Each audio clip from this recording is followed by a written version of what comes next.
একজন অভিনেতার ছেলের বৌভাত, বাড়িতে শত শত অতিথি অপেক্ষা করছে, কিন্তু সেই অভিনেতা কোথায় জানেন? তিনি বসে আছেন এক পরিচালকের বাড়িতে, মন দিয়ে পুরো চিত্রনাট্য শুনছেন।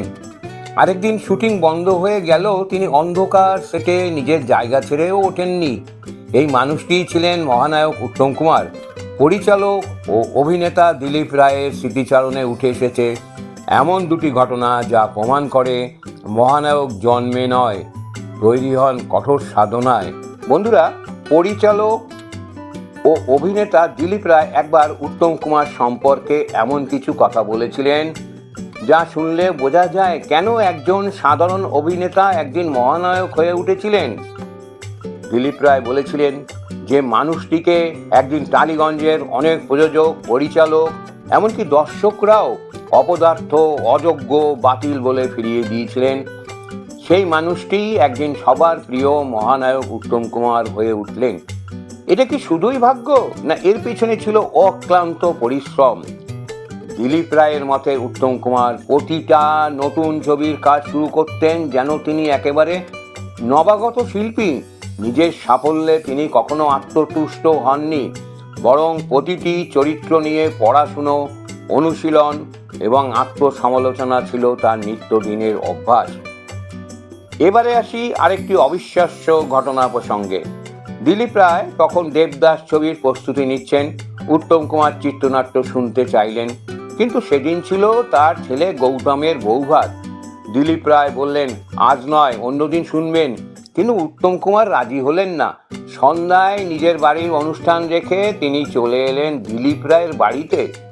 দিলীপ রায় ভাবলেন শুধু নিজের অংশটুকুই শোনাবেন, কিন্তু উত্তম কুমার বললেন, না, শুরু থেকে পুরোটাই পড়ুন। মাঝে তাকে কয়েকবার বলা হলো, এবার আপনার অংশে আসি।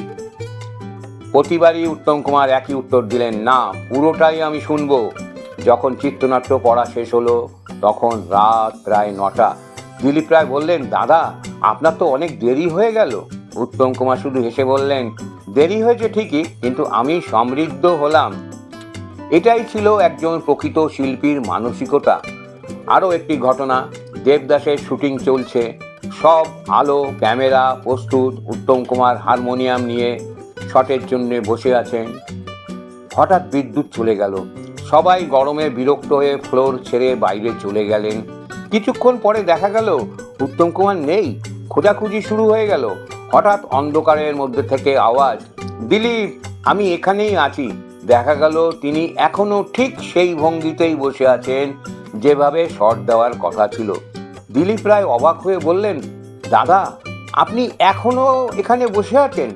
উত্তম কুমারের শান্ত উত্তর, ভাবলাম আলো এলেই তো শট শুরু হবে, তাই জায়গা ছেড়ে উঠিনি। এই ছিল তার কাজের প্রতি নিষ্ঠা।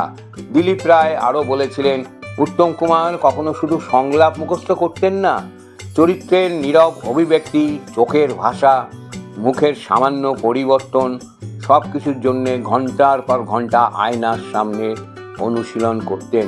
হয়তো এই কারণেই অরুণ কুমার চট্টোপাধ্যায় একদিন হয়ে উঠেছিলেন মহানায়ক উত্তম কুমার।